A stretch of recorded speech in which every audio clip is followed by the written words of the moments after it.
Cette année 2024 est enfin terminée. Avec elle, son flot de conflits, Ukraine, Moyen-Orient et son cortège de tragédies humaines. C'est aussi des catastrophes climatiques sans précédent aux conséquences dramatiques pour les populations. Preuve, hélas, du réchauffement climatique. C'est également une situation politique, économique et sociale inédite en France, où les incertitudes budgétaires ajoutées au maquis administratif et juridique de l'État plongent notre pays, les Français, les Saint-Ambrosiens, dans l'incertitude et l'inquiétude qui, depuis des années, compliquent nos missions qui ne sont pas à la hauteur des attentes toujours plus fortes, certes légitimes, des administrés. C'est dans ce contexte tendu et incertain que nous avons fait le choix d'annuler notre cérémonie des vœux pour 2025.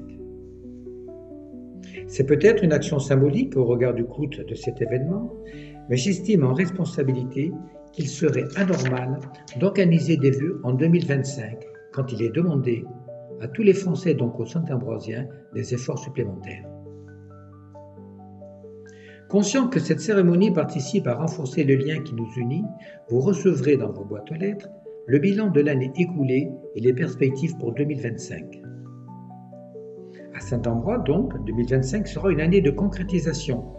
Les travaux de la maison de santé, après un long parcours du combattant. Les travaux de sécurisation et d'aménagement du Lugat. Nous poursuivrons également les travaux de renouvellement des canalisations d'eau potable du Ranquet.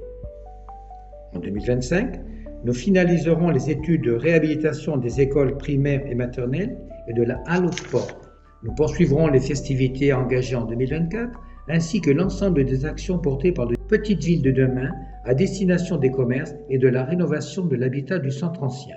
Conscients de la réalité dans laquelle nous vivons, des crises traversées et que nous traversons, nous conforte de rester humbles, que tout n'est pas parfait, ni facile, et ne se passe pas toujours comme prévu et au rythme souhaité. Cependant, nous continuerons en 2025 à préserver et à aménager Saint-Ambrois et aurons d'autres occasions de nous retrouver et de continuer à échanger.